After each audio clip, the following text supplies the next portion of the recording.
Yesterday, it was reported that the Prime Minister of India, Mr. Modi, has given the Indian military freedom to choose when they want to carry out military action. In fact, I read a very apt headline, I think, in one of the international newspapers saying the war that's only on one side of the border. So, do you believe a military strike is imminent? I've got to give you the background if you want to get an answer. Okay? So, this war hysteria, this media hysteria that we are seeing is a commitment trap. Now, if the Indian government feels the pressure because of this commitment trap, they may try to do something which would try and let off steam. I don't personally think it can happen because the Indian military knows full well that there isn't a military option on the table. There is not a single military option, limited or otherwise, that goes risk-free. I hope. So you don't believe the strike is imminent? Is that what you're saying? When you say Pakistan will respond, are you suggesting that the restraint that you claim lay behind the response in 2019 when we struck Balakot and you sent in planes into Indian territory, that restraint won't be there this time? That this time the response will be tougher and stronger? Is that what you're suggesting? What I'm suggesting, seeing this as an outsider, is that yes, Pakistan is fed up of Indian hubris. What the Pakistani mind is saying at this point, Karan, is that we showed restraint, we went in a direction, we were talking of economic security and living like civilized neighbors. What did India do? Continue to talk to the world to isolate Pakistan. So you're saying that restraint won't be there this time. I'm pushing you because we don't have endless time. If you are determined to respond very toughly, which is what you've suggested, to any military action by India, India will have to respond to that. Which is why I ask, could we end up in a full-fledged war? Do you want a full-fledged war? No, I'm asking you, could we end up in one? That's a different question. Anytime somebody shoots a gun, it is impossible to predict where that will go. The ease with which you and your media and your officials are talking about war in a nuclear environment in itself shows that there is a serious problem with the collective conscience in India right now. A.S. Dullat came on your program and talked about for so long. I was actually surprised at how specifically he was talking about Sunakot on your program. If he knows it, surely your intelligence agencies know it. Why aren't they doing something about it? Karan, the best thing for Pakistan is that you resolve this matter of terrorism internally. If there is a resistance force or whatever, take them down. What's stopping you? Are you saying to me that you accept that Pahalgam was the work of the Resistance Front, an offshoot of Lashkar-e-Toiba, which is housed and based and often been funded by your country? Are you accepting that? Or are you taking the line that many in your government have taken, that this is a false flag operation? Explicitly tell me, are you accepting the Resistance Front did this and the Resistance Front is an offshoot of Lashkar-e-Toiba, based, funded and working out of your country? You said it just now. I didn't say it, you said it. Let me just complete what I was saying before, because once again you interrupted me.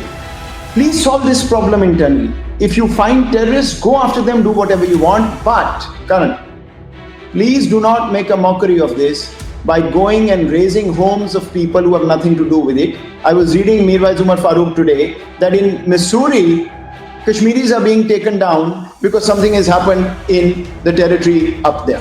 Lashkar-e-Taiba, the name, outlawed, cut out, blackened.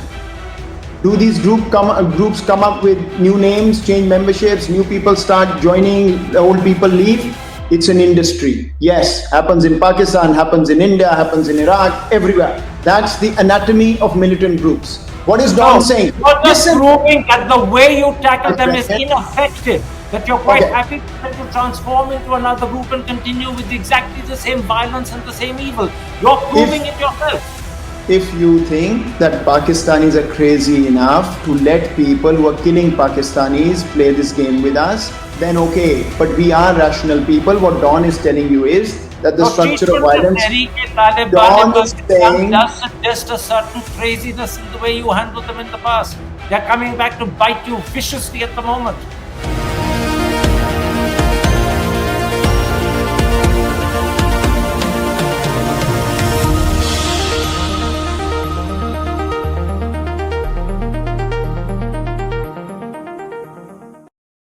Hello and welcome to a special interview for The Wire.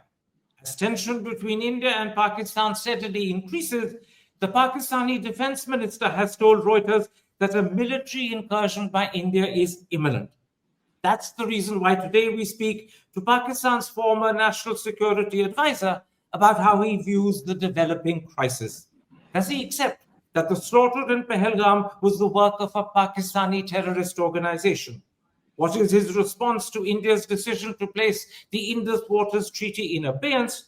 What is the significance of Pakistan's threat to suspend the Simla Agreement? And most importantly, does he share the defense minister's belief that military action is imminent? And if he does, what does he believe will be the outcome? Joining me live from Lahore is Imran Khan's former national security advisor and now vice chancellor of Beacon House National University, Moeed Yusuf. Dr. Yusuf, let's start with the biggest concern of all. Yesterday, it was reported that the Prime Minister of India, Mr. Modi, has given the Indian military freedom to choose when they want to carry out military action. Late last night, in a press conference that I believe he held at 2 in the morning, your Information Minister, Ataullah Tarar, said Pakistan has credible intelligence that India could strike in 24 to 36 hours. So let me start by asking, do you believe military action is imminent? And are you worried? Good to see you, Karan. Look, I think you have to understand the Modi government has put itself in a real commitment trap. This happens. The playbook is very old. The pattern's very old. There's going to be an attack at 3 o'clock, 3:05, the name of Pakistan, 3:07, confirmed Pakistan, a media frenzy. You turn on Indian media and it seems like, God forbid, the world has been annihilated. On the Pakistani side, it isn't so. In fact, I read a very apt headline, I think in one of the international newspapers, saying the war that's only on one side of the border. We are talking of two nuclear powers, and here we are with responsible officials, sitting MPs of India, talking about annihilating a nuclear weapon state. It doesn't work like that, Karan. It doesn't. And so I'm not worried. Look, these press conferences, they have a purpose. They must have picked up some information. They must have picked up some signal. And that's why the Pakistani information minister probably was put on TV.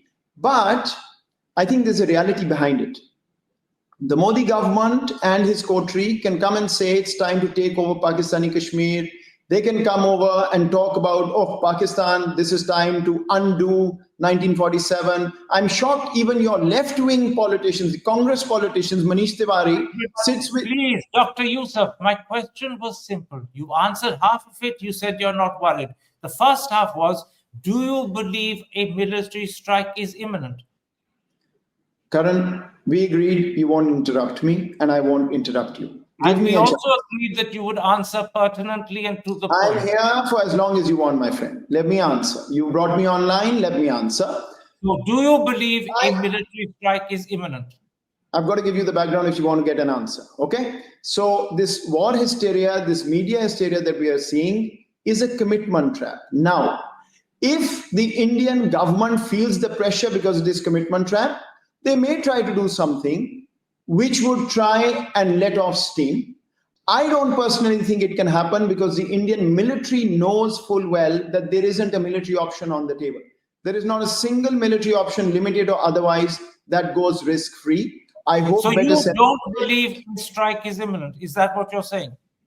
Only your government can tell you whether it's imminent or not. I'm just telling you the sensible thing to do for any sane mind is to know that in a nuclear environment, given India-Pakistan's military equation, the option does not exist. 2019 is a very good example. I'm sure your people haven't forgotten that. Tell me, how prepared is Pakistan for a military strike if it happens? Your information minister last night at 2 in the morning held a special press conference to say he believes it could happen within 24, 36 hours. So let me ask you, how prepared is Pakistan for a military strike? What do you think? For the past 8 days, all Pakistan has heard is India is coming. What is a self-respecting nation going to do? Be prepared. But I think, Karan, I want to answer this question differently. I think it's important for the Indian audience to understand something. When you spoke to me last, I was Pakistan's national security advisor. Pakistan has moved since then. And this is a critical point. At that time when I was in office, the word we used to play around with in government was restraint when it came to India. 2019 Pulwama, 2019 Balakot, even then, Pakistan's goal was restraint. The only thing we did was do what you do when a thief enters your house, chase them down. Other than that, we let you carry on with a false narrative that you created to say, oh, no plane came down till we actually showed you the pilot. 2022 missile that flew into What Pakistan. is the situation today? What is the difference you're pointing out? I'm going to get there, Karan. Just give me a second. 2022 missile attack, a accidental missile launch, not a word from Pakistan. What did we do? Back channel. Did we touch you when you were in Galwan with China? No. Ceasefire. You say that ceasefires don't happen because Pakistan infiltrates. We agreed to a ceasefire and kept it. There's a change. The change is that the current leadership believes, because of I have to say, India shunning option of dialogue and conversation again and again, India is seen as an incorrigible state today in Pakistan. And the difference is that at that time, we used to have a conversation. What would we do in terms of response? Today, no conversation. It's crystal clear. There's a consensus in Pakistan, even as an outsider. I'm not privy to inside information. Pakistan will respond. And the reason for that is that... Let me stop you there. When you say Pakistan will respond, are you suggesting that the restraint that you claim lay behind the response in 2019 when we struck Balakot and you sent in planes into Indian territory, that restraint won't be there this time? That this time the response will be tougher and stronger? Is that what you're suggesting? What I'm suggesting, seeing this as an outsider, is that yes, Pakistan is fed up of Indian hubris. What the Pakistani mind is saying at this point, Karan, is that we showed restraint. We went in a direction. We were talking of economic security and living like civilized neighbors. What did India do? Continue to talk to the world to isolate Pakistan. So you're saying that restraint won't be there this time. I'm pushing you because we don't have endless time. Unprecedented levels of terrorism in Balochistan and continuing to tell the world that India can move on minus South Asia. This is nothing short of insanity. So Pakistan feels that you've taken advantage of it. India's abused that opportunity that we gave because of restraint. There will be a tough response if India carries out military action. Is that what you're saying? I'm asking you to be precise. People want a clear answer. I'm not making decisions like I was 3 years ago. So all I can tell you is the consensus is that India needs to be given a response, no second thoughts. At that time, we still wanted to see if there were options other than that. Unfortunately, India has lost that opportunity with Pakistan. That's my feeling at this point. Tell me, Dr. Yusuf, could we end up in a full-fledged war? I mean, look, Karan, if people sitting in your parliament, people sitting in your cabinet are saying it's time to annihilate Pakistan, go and ask them, what are they thinking? Are they of a sane mind still? Because in the Cold War, this debate was over. When two nuclear powers are talking... I'm not talking of the Cold War. I'm pointing out something else. If you are determined to respond very toughly, which is what you suggested, to any military action by India, India will have to respond to that. Which is why I asked, could we end up in a full-fledged war? Do you want a full-fledged war? No, I'm asking you, could we end up in one? That's a different question. Anytime somebody shoots a gun, it is impossible to predict where that will go. The reason I mentioned the Cold War, Karan, is that there was a conclusion in the Cold War that all nuclear theory goes out of the window when two nuclear-armed countries go at each other. So the only way to prevent that is to understand the stakes and not make the first move. Yes, but you're also suggesting that if that first move is made by India, you will retaliate much more toughly than you did in 2019. India will presumably retaliate to that, and therefore the possibility of the two countries ending up in full-fledged war is clear and there. Personally, unless all semblance of sanity has disappeared, there is a reality that I think the Indian military understands more than the politicians. This is a history of the past 25 years. Every time Indian political leaders have asked the Indian military for options, they've gone in and cut a sorry figure. And they've said, look, we have You're no not law. answering my question. Of course, you I have am. every right to evade, but you're not answering the question. I simply It will be pointed out that difficult. your answers to me would put Yeah. you into Karan, automatic consequence. Do you fear we could end up in war? it's going to be difficult for you to understand what I'm saying if you don't hear me. So let's try one more time. What I'm telling you is the Indian military every time has had to tell its political masters that they don't have the kind of options where they can go in and do something to Pakistan where things will be under control. Thus, I think the Indian military will probably realize that they either shouldn't make the first move or do something whereby they can signal to Pakistan that they are not interested in taking this forward. Modi's statement yesterday that I read, Prime Minister Modi saying that I have given the military a free hand, is what I read. I think it's a positive step because I think what he's trying to do is get out of his commitment trap and put the onus on the military so that later on he can say, I gave them options, they didn't take it, or whatever else may be. So I actually think we're already seeing signs that the Indian side is realizing this is not going to work out. That's my sense, but again, I'm just looking at it from afar. That's a very interesting interpretation. It does unfortunately contradict what Mr. Atullah Tarar, your information minister, said at 2 in the morning when he summoned a press conference.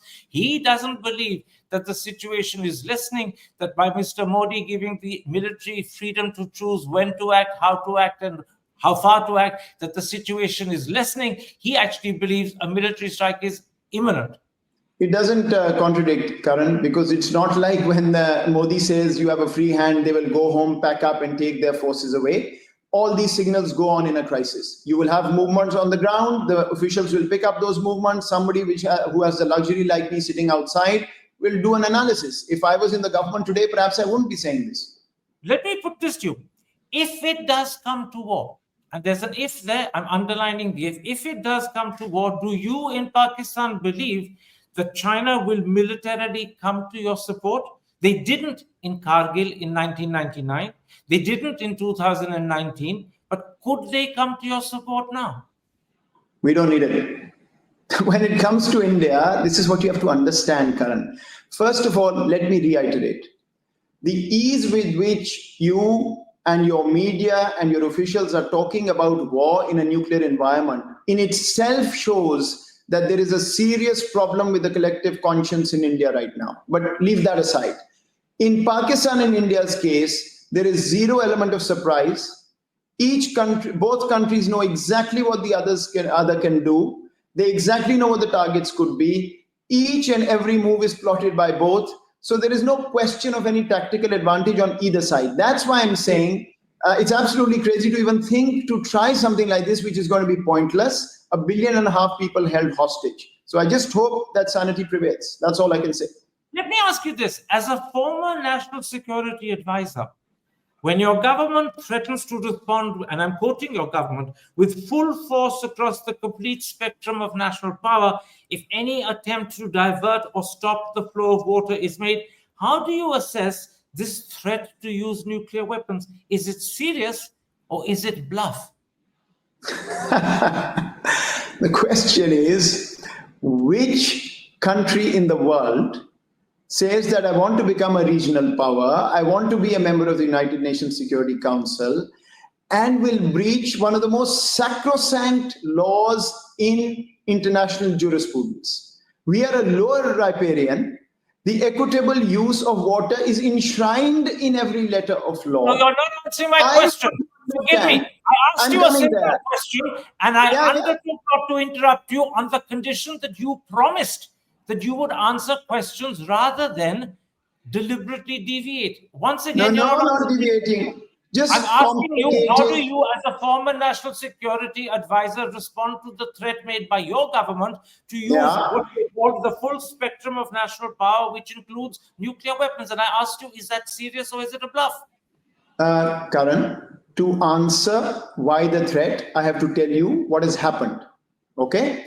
And what has happened is, just understand this. We all know what's happened. We're living through it.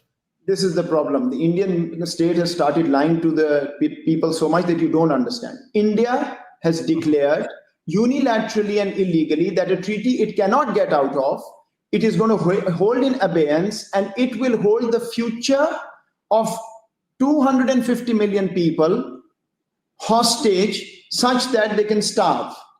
This is the collective conscience of India, and to this there is a response from Pakistan that if you are going to try and starve my country to death, all my options are on the table. This has been said by Pakistan not today, but 20 years ago in the red lines that were communicated. It's there, knowing full well India has made a horrible mistake in terms of saying IWT. In any case, you've opened a can of worms. You're saying to me this is serious. You're saying to me this is serious. You will very quickly backtrack from IWT because Answer my question. Whether we backtrack from IWT or not is another matter, and I'll come to IWT in a moment's time. But answer my question. That threat to use nuclear weapons, you're saying, is serious. What do you think a country would do when you starve 250 million people to death? What do you want us to do? Is that a way of saying yes? I'm asking, what do you want me to do? 250 million people? I'm awaiting the answer from you. I think you're smart enough. You're smart enough to figure it out. Let's move on. Let me put this to you. At the moment, the Pakistan Army's reputation is at a particularly low ebb in your country. You know that far better than I do. It faces major challenges from Afghanistan. It has to regularly confront serious internal terrorism. It supports an unpopular, some would say an unelected civilian government, and that has brought the army itself into disrepute. And then, on top of everything else, there are alleged fissures within the ranks of the army itself and questions being asked about General Muneem personally. As a former NSA, how do you view the position your army finds itself in? I didn't realize we were having a conversation about Pakistan's domestic political scene. If you want to do that, I'm actually not the right person. I don't follow politics. I actually don't know what happens most of the time. You'll have to get another guest for that. But let me just say this much. India never fails to help anytime there are any internal tensions in Pakistan. You must have seen the statement yesterday by Imran Khan, basically saying we are one against India. So I think all I can do, if what you are saying you believe is correct, all I can do is thank you, because that's not a conversation happening now. It may be an important conversation, but it's not happening right now. Right now, the conversation is India. And I think you've basically papered over.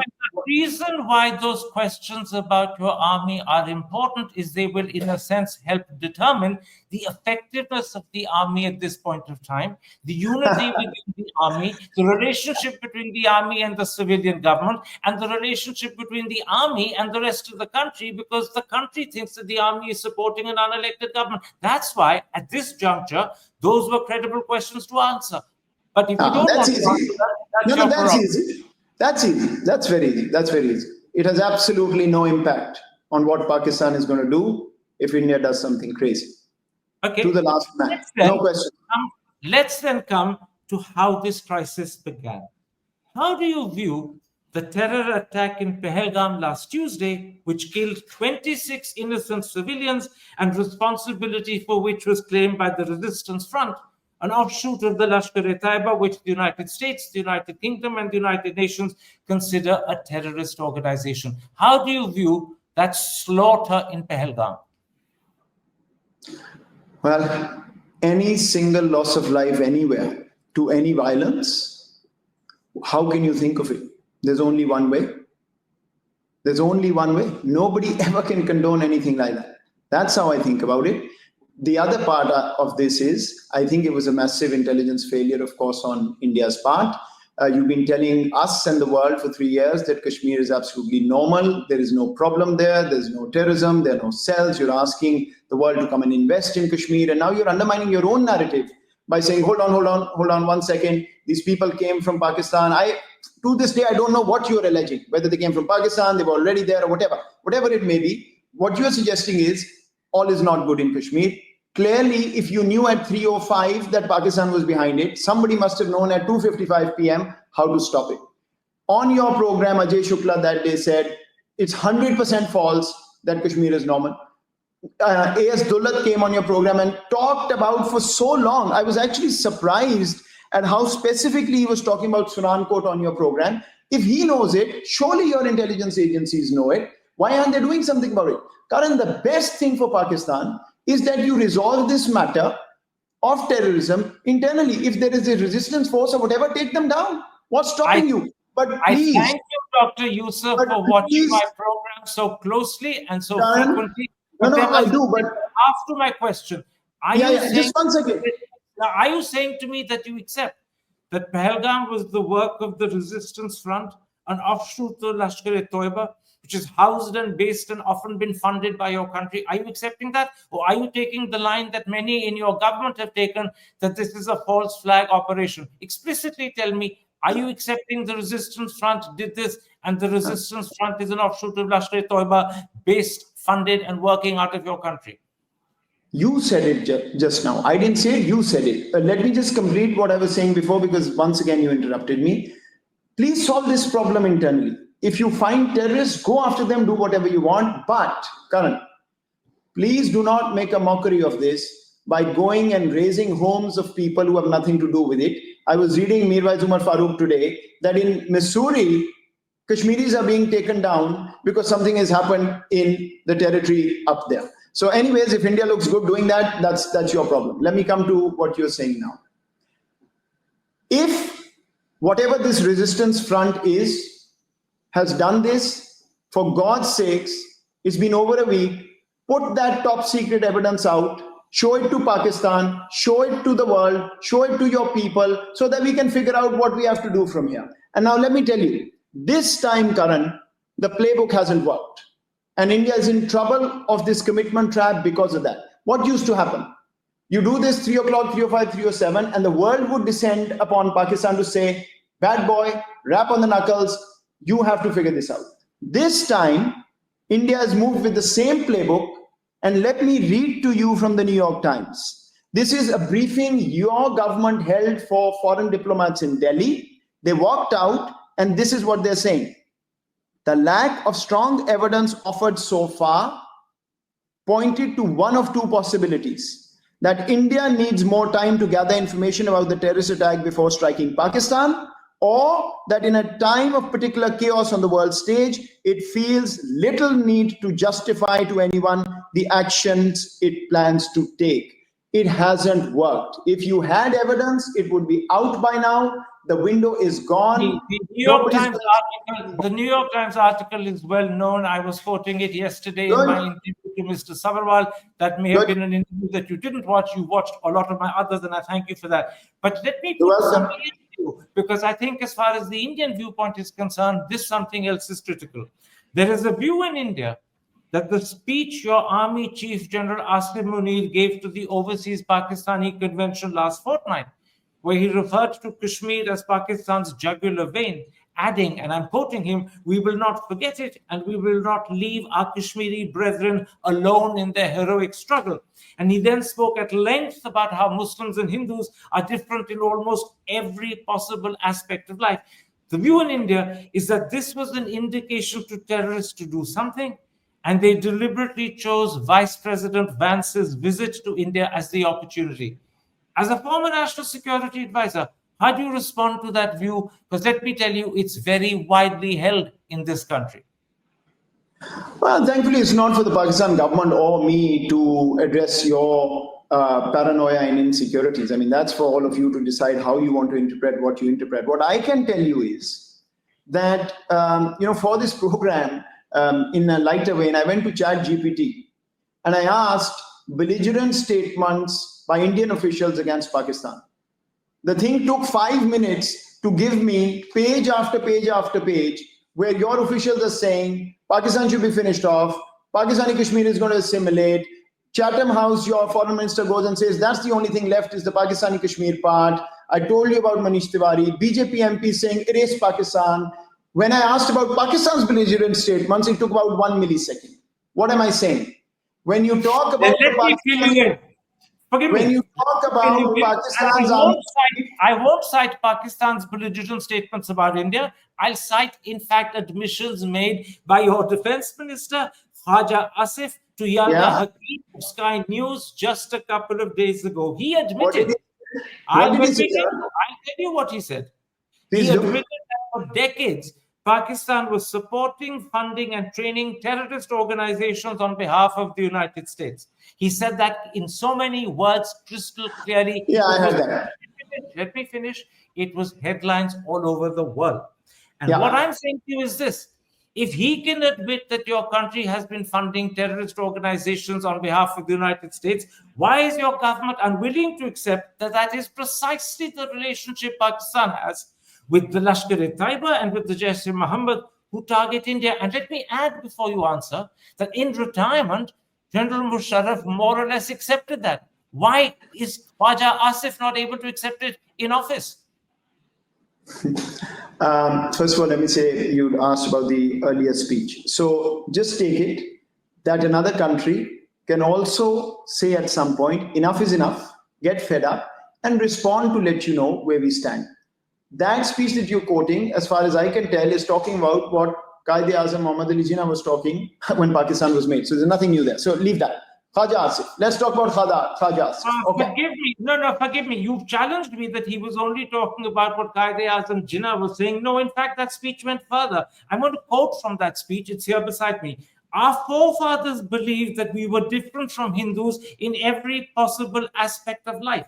Our religion is different, our customs are different, our traditions are different, our thoughts are different, our ambitions are different. Forgive me, I'm going to be colloquial. That's poppycock. We swear in the same bad words in the Punjab. We eat the same food. We have the same traditions. We live the same sort of family life. We are inseparable from each other as Punjabis. And that's probably true also once upon a time before East Pakistan broke away as Bengalis. So General Yeah. Munir actually not right in his facts. Two things I'd say to that. If you want to be that close, start talking. Stop fighting. That's number one. There's a contradiction in your government and your view. Second, what you've just quoted is almost verbatim from the time that I mentioned. You can go and look it up.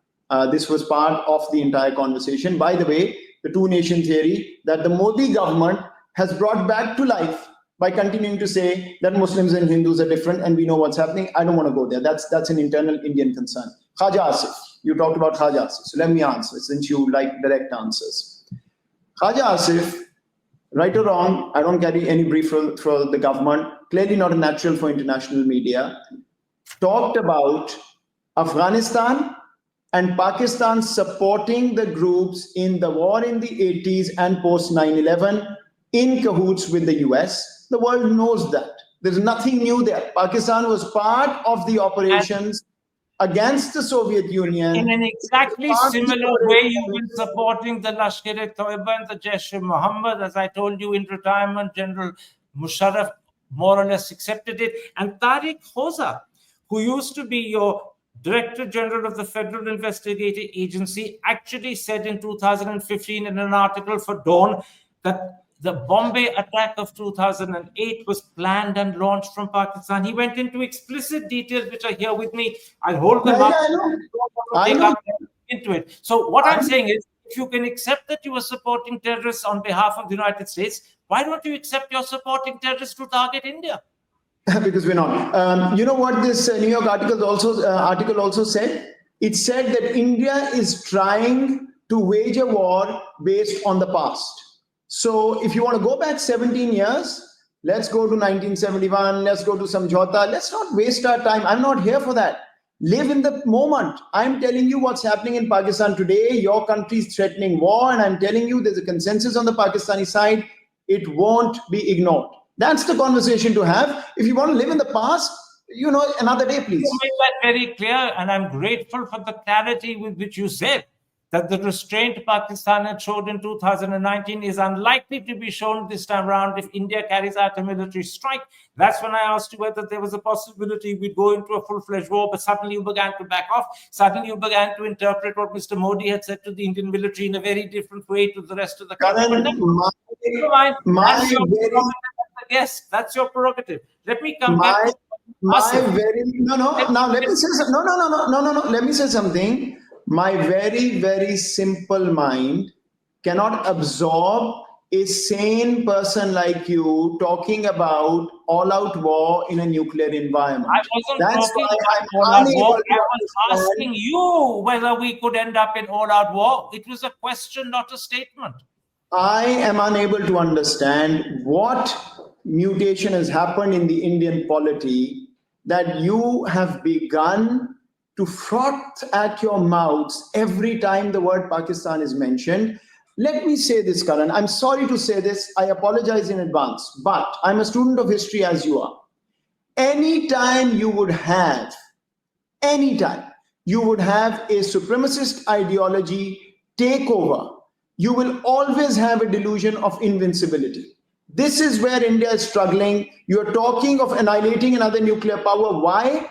Because this supremacist Hindutva ideology, Akhand Bharat, it's taken a life of its own. And it's only fair that you should have a chance to express that opinion of the Modi government. I deliberately did not stop you as you did so, but I'm now bringing you back to Khwaja Asif. In that interview to Sky News, he also said, and I'm quoting him, Lashkar-e-Taiba doesn't exist in Pakistan anymore, it's extinct. The truth is, its headquarters in Moeed are there for the world to see. They're roughly some 20-25 miles from Lahore, from where you're speaking to me. And secondly, its leaders, like Hafiz Saeed, Zakir Rahman Lakvi, Abdul Rahman Makki, and Sajid Mir, are in your government's protective custody, which, by the way, is a euphemism for the kind and generous way you treat them. Who is Khwaja Asif trying to fool when he says the Lashkar-e-Taiba doesn't exist? It now operates under the name Pakistan Markazi Muslim League and Jammu Kashmir United Movement. First of all, I don't know when you were in Moeed last. Fortunately, I haven't had the privilege of being a guest of the Lashkar-e-Taiba, nor do I want to take up that opportunity. But you aren't very far from Moeed, as you know. That's why I have more confidence in what I'm going to tell you than you across the border. There's an arc to this, Karan. Understand. If you want to be really scholarly about this, understand. There's a history in which Pakistan and India went through various phases of Kashmir. At one point, these groups turned against the Pakistani state, killed innocent Pakistani civilians every single day. Pakistan went through hell. Just like, by the way, we are getting terrorist attacks in Balochistan every day with Indian fingerprints, and I see the Indian media gloating over it, but leave that aside.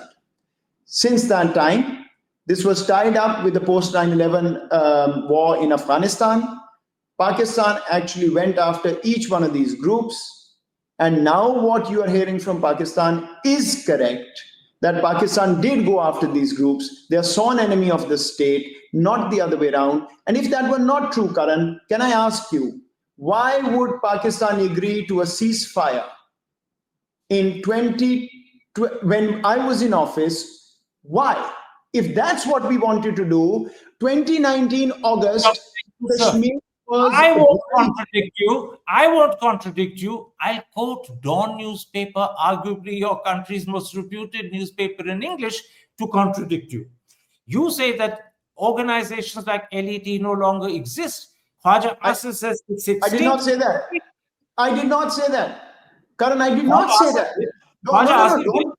Sorry, don't put words in my mouth. I did not say that.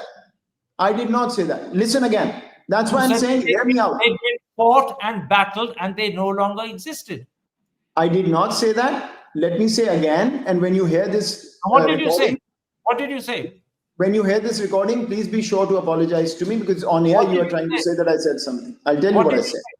I said that the state went after them and they are now sworn enemies of the state, not the other way around. That is why you see Pakistan... Thank you. Then you're doing something even more important. You're saying, A, that they exist, that they're sworn enemies of the state, and you're also saying that Khwaja Asif is wrong when he says that the Lashkar-e-Taiba doesn't exist in Pakistan, it's extinct. It can't be extinct. By your own testimony, it isn't extinct. Your defense minister has therefore lied to Sky News. If you want to have kids play, we can go back and forth.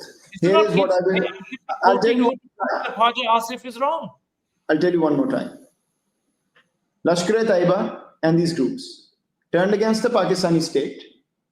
Pakistani state lost lives fighting them. They're sworn enemies of this state. The name Lashkar-e-Taiba does not exist, as you said yourself. It's extinct. These groups come up with 50 other names. Some people change membership. Some do something else. Same in India, by the way. Thank you. Thank you. That Same. is precisely what I said you said, and now you yourself have used the word Lashkar-e-Taiba is extinct. Sorry, you're not getting any apology from me. You just repeated what you said. And let me now quote. I don't quite understand. This is I what don't quite understand. Hold on. No, I won't let you get away with this. Been witnessed for nearly 2 decades now. I'm going to repeat that. As What? has been witnessed for nearly 2 decades now, the state moves to ban militant outfits, but in little time they are back up and running with new names, and the entire structure of violence is intact. In other words, what Dawn is saying, that these battles that you have with these militant groups, which you think makes them sworn enemies of yours, lead to no material change of outcome. The entire structure of violence remains intact. And as the paper says, the banned so-called militant groups are back up and running with new names. Nothing changes. No. Exactly what Dawn is saying is what I've said. Be patient and listen. Be patient and listen. Be patient and listen. Lashkar-e-Taiba, the name, outlawed, cut out, blackened. Do these groups come up with new names, change memberships, new people start joining, old people leave? It's an industry. Yes, happens in Pakistan, happens in India, happens in Iraq, everywhere. That's the anatomy of militant groups. What is Dawn saying? You're just proving that the way you tackle them is ineffective, that you're quite happy for them to transform into another group and continue with exactly the same violence and the same evil. You're proving it yourself. If you think that Pakistanis are crazy enough to let people who are killing Pakistanis play this game with us, then okay. But we are rational people. What Dawn is telling you is that the structure of violence, Dawn is saying, does suggest a certain craziness in the way you handled them in the past. They're coming back to bite you viciously at the moment. And look at you gloating, Karan. Look at you gloating with innocent civilians of Pakistan dying. My God. Innocent Pakistanis dying, and look at you. Let's leave this aside. We've quarreled. We've exhibited our differences of opinion. Let's move to 2 things before I leave you.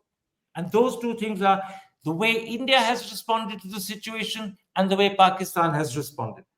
The Indian government has taken a series of steps, the most significant of which is placing the Indus Waters Treaty in abeyance.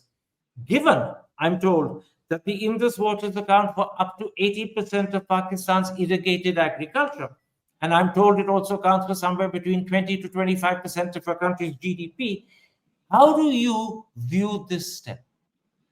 Remember, it's in abeyance, it's not abrogated as yet, which is why I'm asking.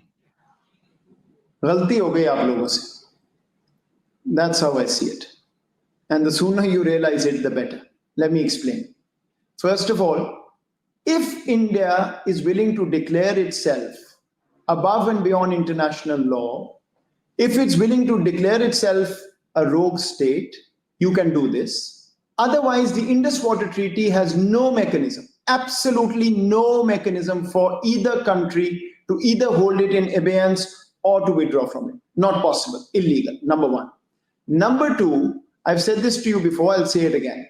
If the collective conscience of India does not feel that starving 250 million or threatening to starve even 250 million people to death is not morally reprehensible, I don't know what is. But ghalti kyun hui? Let me explain. And that's why I said initially, you will backtrack from this abeyance. You've opened a can of worms for yourself. Because when the Chinese work on the Brahmaputra as they're planning, you're going to be in serious trouble. So I think you will backtrack from this. But just doing that has already exposed what the collective conscience of the supremacist Hindutva mindset is doing to you. That's the worry I have as a neighbor. Nothing else. Let me put one more question about the Indus Waters Treaty to you before I talk to you about the decision, or the threat rather, not the decision, to hold the Simla agreement in abeyance. The Indian water minister Mr. C.R. Patil has said, and I'm quoting him, we will ensure that not even a drop of water from the Indus River goes to Pakistan. How do you view that? See a shrink, psychiatrist treatment, kick him out. You have a neighbor of 250 million. If 250 million people are going to starve to death, what is India? It's going to become paradise? I mean, come on. It's not even worth a question, Karan. I mean, you don't want to follow international law. You want to starve your neighbor. And somehow, this is where that minus South Asia, this idea that I'm going to cut off my wings, but I'm going to fly to become a regional power. Nothing, inherently contradictory. Please look around your neighborhood. Look around your neighborhood. You're not doing well with your neighbors. The only way forward for this region is to talk and look after their people. All of this rest of what we are talking about is not going to get us anywhere, neither you nor us. I hope that kind of thinking can come back. In response, the biggest step that Pakistan has said it will take is to threaten to hold the Simla Agreement in abeyance. Let me ask you, as a former NSA, what is the significance of holding the Simla Agreement in abeyance? Look, first of all, I think India should think what kind of chain reactions is starting. I don't know whether I would have taken this decision if I was there. I don't know. I haven't sort of thought through it in that way. But this is obviously a reaction. Ultimately, on both IWT and Shimla, both will have to sit down and talk this through. But the logic behind it, I can explain again, is that Pakistan is fed up. Every single time there is one upping the ante. And why is that upping the ante necessary? Again, because you've convinced over time your own polity that India is invincible. 2019, a plane is down and the narrative is India won. Galwan, China, your own people are writing, it's actually not true what the government is saying. You're saying you won. And that's now convinced your perhaps media and people that you can walk over a nuclear country and they just give you roses, right? I think that's the problem. But Shimla in abeyance is very simple. Pakistan's view on this is Shimla's material spirit is that there will be bilateral conversations to resolve issues and disputes. India, Siachen happens, there is a dent on it. 2019, you clearly declare unilateral. IWT, you want to hold in abeyance, unilateral. So what Pakistan is saying is, if you're not interested in even resolving issues bilaterally, then you have unilaterally materially breached Shimla, Article 1, 2 of Shimla. So then fine, we'll go to the world. You are the one who want to do it bilaterally. But there's one other aspect of the Simla Agreement. Not only did the Simla Agreement embody the decision to resolve issues bilaterally and peacefully, it also embodied the decision to convert the earlier ceasefire line into the line of control. And as you know, since 1972, the line of control has been regarded as the de facto, not the de jure, but the de facto border between India and Pakistan in Kashmir. By putting the Simla Agreement in abeyance, is your government saying it no longer honors the LOC? Because that could work both ways. You don't honor it, India may not honor it. India might incur into your territory.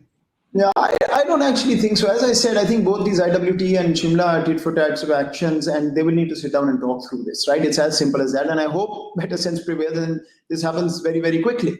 At the end of the day, both of them just as tit for tat and not actual serious measures. I don't know. You can ask India about IWT. I cannot imagine a country thinking of a neighbor like this, no matter who the neighbor is. On Shimla, I think it's pretty clear, as I said, that Pakistan's signaling that it's fed up. If you're not going to do things bilaterally, you're going to do things unilaterally, then might as well, we'll go to the world and start talking about it. So I think we'll see where that goes. But Karan, I mean, if this was your last question, my last question is coming up. My last question is coming up. I'll wait then. I'll wait. My last question is this. As someone who's handled India-Pakistan crises as national security advisor, what do you believe is the right and best way of resolving this one? What, for example, would be your advice to your Prime Minister if Shehbaz Sharif rings up and says, Moeed, give me your advice. You handled India-Pakistan before. What do you think we should do? What would be your advice to him? You're halfway where I wanted you to be. What I was going to say, Karan, is that if we are ending on this note, I'm actually disappointed. I thought we were going to spend the hour talking about the future of India-Pakistan relations as neighbors. We never agreed on that at all. I don't know how you came to that conclusion when your office contacted The Wire to say you'd like to be interviewed. I just actually hope. Look, wait. Just I wait. was the one who said, Please let there be an understanding that Dr. Yusuf actually answers the questions and doesn't deliberately prevaricate. And on that basis, I also accepted your condition that I wouldn't interrupt. But since you deliberately chose to prevaricate, I decided to interrupt. But leave all of that aside, because I don't think we necessarily benefit by sharing our understanding in public. Come back to this. What would be your advice to your Prime Minister if Shehbaz Sharif picks up the phone and says, Moeed, give me your advice? First advice I would give him is to pick up the phone, get to Prime Minister Modi and ask him, what's the game plan? Are we looking at mutual annihilation? Are we looking at only chest thumping? Are we really looking at a war in a nuclear environment? Understand what he wants. That's the first thing I tell him. Second thing I tell him is, tell Prime Minister Modi again, come whichever way you want. South Asia is here to stay. Pakistan is here to stay eternally. What do you want? Do you want to have a quarrelsome relationship where you can't go beyond where you are and we can't go beyond we are? Or do you want to become civilized neighbors? The third thing I'll tell him will be, tell Prime Minister Modi that I cannot control the sentiments of 250 million people who see through what India has been doing, who see through what's happening in Balochistan every day. So I would encourage you not to take the first step, because if you do, what comes after that will not be in anybody's control in any nuclear environment. These are the first three things I would tell him to tell Prime Minister Modi. The fourth thing I'll tell him will be, continue the way you're continuing in this country, where the crisis with India is not even in the top 5 of the news cycle now. Continue focusing on what you're doing. If India wants to remain in war hysteria, let them. And the final thing I'll say is, be prepared, because the commitment trap Modi finds itself in, the frenzy that is created, the military has a bloodied nose from last time, they may actually try something. They'll come up with the same outcome, but be prepared. That's what I would tell him. Dr. Yusuf, I thank you. I hope that last answer of yours has been widely heard, both in your country and mine. There was a lot that you said there, which is actually wise and many would endorse. Take care, Thank you. stay safe, and thank you for your time. Pleasure always. Goodbye. Hi, I'm Karan Thapar. Over the last few years, I hope you've been watching my program, The Interview on the Wire. During that period, I've interviewed doctors, politicians, businessmen, scientists, authors, and even the occasional Nobel laureate. For me, it's been exciting. I hope it's been enjoyable for you. But these, as you know, are tough times, and if this program is going to remain bold, independent, and sometimes even defiant, then I think we need your support. At the end of the day, it's a truism, but editorial independence is best defended by the viewers. So if you would like this program to remain the way it is, forthright, outspoken, and interesting, then would you consider supporting us? All you have to do is to click on the description at the bottom. But more than anything else, I hope you will continue to watch The Interview. Your viewership means an awful lot to me.